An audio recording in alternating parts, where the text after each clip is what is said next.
sudden changes are sweeping over the land.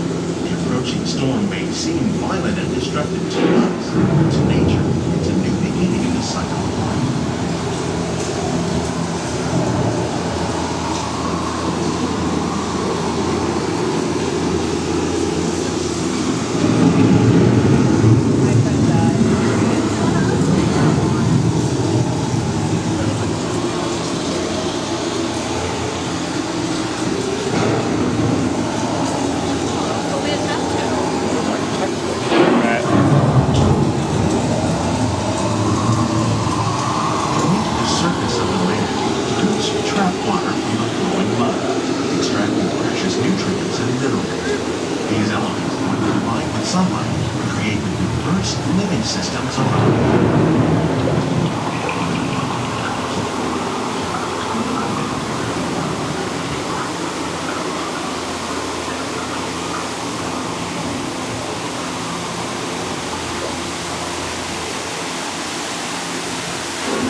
One of those living systems is the rainforest, home to the most amazing.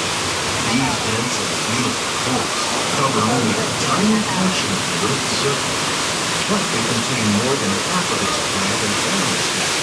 Rainforests are also extremely rich in productive living systems, providing us with oxygen, food, medicine, and other elements essential to our lives.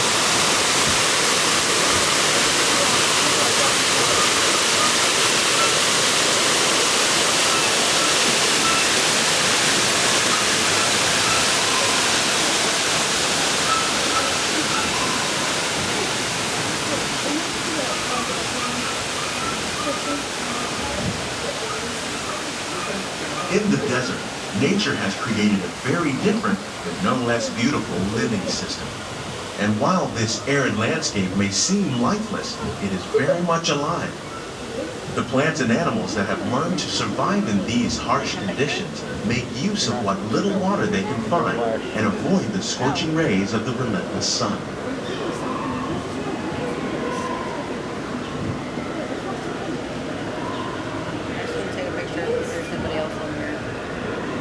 The American prairie once appeared as desolate as the desert, but over time, rainwater and nutrients gradually penetrated the hard surface of this land.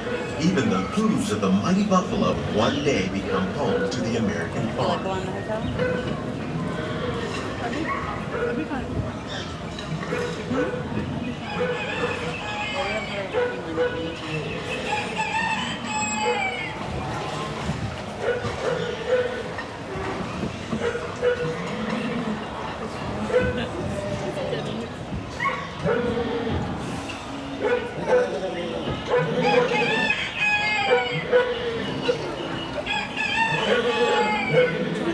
Of all the forces at work on the land, humans have had one of the most profound effects.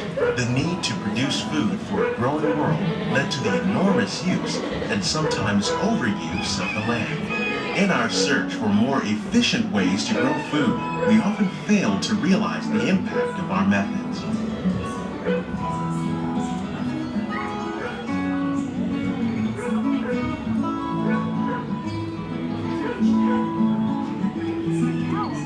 Today, we're learning to live with the land, discovering better ways to grow food that will assure both human and environmental well-being.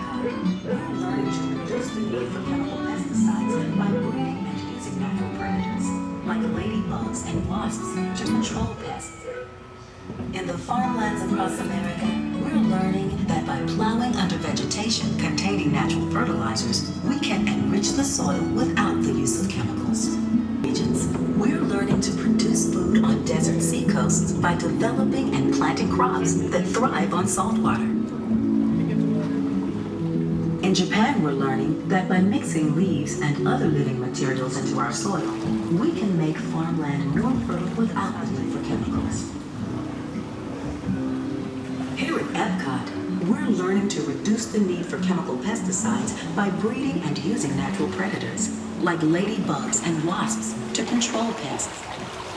In the farmlands across America, we're learning that by plowing under vegetation containing natural fertilizers, we can enrich the soil. How will we meet tomorrow's growing needs for food production, yet still respect the needs of the land? Some of the answers are being discovered just ahead. To help us maintain these carefully controlled ecosystems, and for your safety, please remain seated in your boat at all times.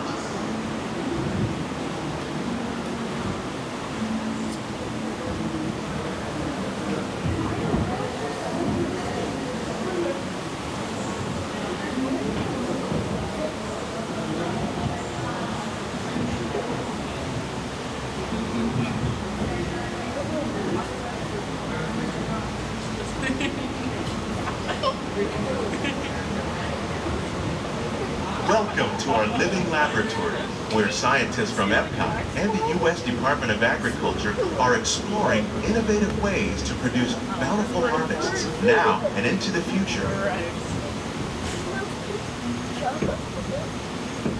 The tropics are home to the greatest diversity of plants on the planet. Many of these, like papaya, bananas, cacao, coffee, and rice, are well known around the world. These are just a few of the edible plants that have been an important source of nutrition for people living in the tropics. Many are rich in vitamins and minerals, while others are well adapted to growing in less than ideal conditions. Some, like the water lily, thrive in wet, swampy areas and waterways. All parts of this plant, even the flower petals, are edible. The starchy root of the plant has long been used to make flour for baking.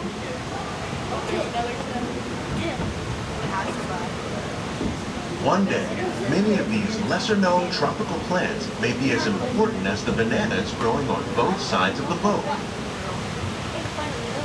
More than 28 million tons of bananas are eaten annually, making it the most popular fruit in the world.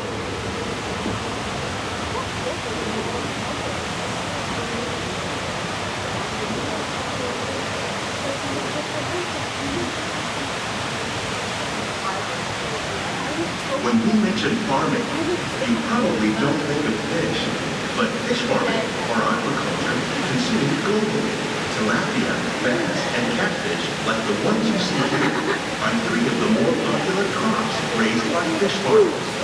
The sustainable system we're using here recycles the water in the tanks. As a result, we're able to save millions of gallons each year. Our small fish farm produces nearly 5,000 pounds of fish each year to serve in restaurants around Walt Disney World. Innovations like this one can play an important role in our efforts to produce bountiful harvests and still protect natural resources.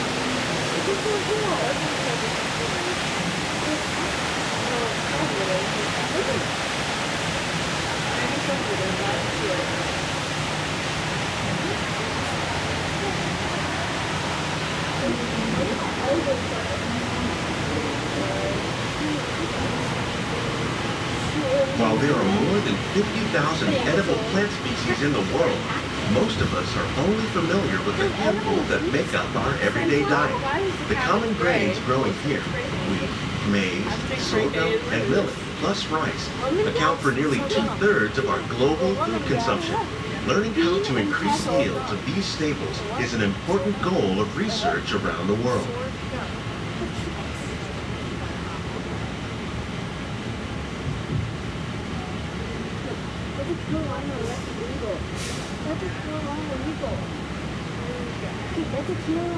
These plants are innovative growing techniques like these increase yields while more efficiently using resources like water, fertilizer, and pesticides. Another innovation at work here is our integrated pest management program. By populating our greenhouses with beneficial insects that prey on harmful pests, like aphids and flies, we are significantly reducing our reliance on conventional pesticides. We're growing these crops using our nutrient film system. This technique precisely controls and recycles water and nutrients. With it, we can produce over 27,000 heads of lettuce a year in this one small area.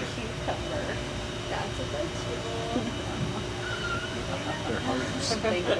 There's a Mickey head. I wouldn't trust her. She doesn't have registers. Mickey. Send it to me. Go around. Tomato tree. Angela. Tomato tree. It's a tree, guys. Bitter melon. Bitter melon. Some of our best ideas have been inspired by nature, like these fruit and vegetable trees. By growing these ground plants vertically, we can increase yield and better control. These crops taste as good as they look. In fact, we serve more than 15 tons of produce from our greenhouses in restaurants here at the land every year.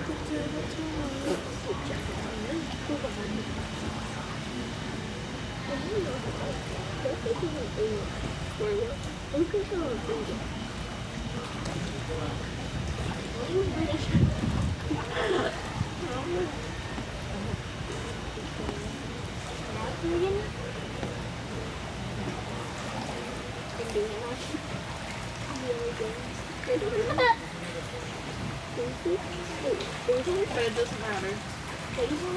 The future of agriculture may include innovative ideas like this vertical growing system. Plants grown in this way use a fraction of the space required by traditional growing methods. That saves water and increases production. The aquaponics system on your left combines hydroponics with aquaculture. The fish provide a natural source of fertilizer for the plants, and the plants help keep the water clean for the fish. It's another great way to produce more while using less. In our lab, Epcot scientists are working with the U.S. Department of Agriculture on a number of innovative projects. The goal of these efforts is to produce higher yielding and better quality plants.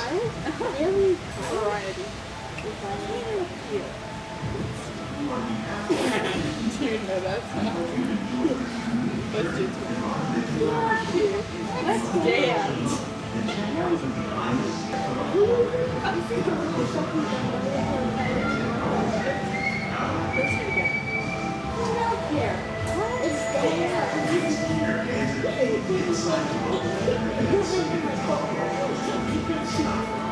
These greenhouses represent just a fraction of the work being done worldwide to produce bountiful harvests for our growing population.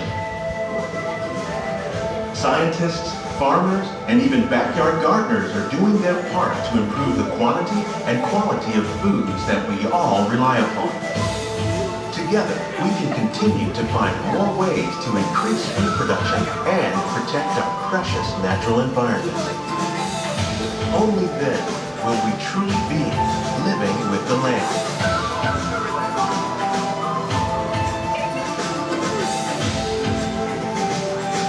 On behalf of Walt Disney World, we hope you've enjoyed this unique journey through our living laboratory. If you'd like a closer look, then check out the behind-the-scenes walking tour. It's a chance for the whole family to get up close and personal with the plants and growing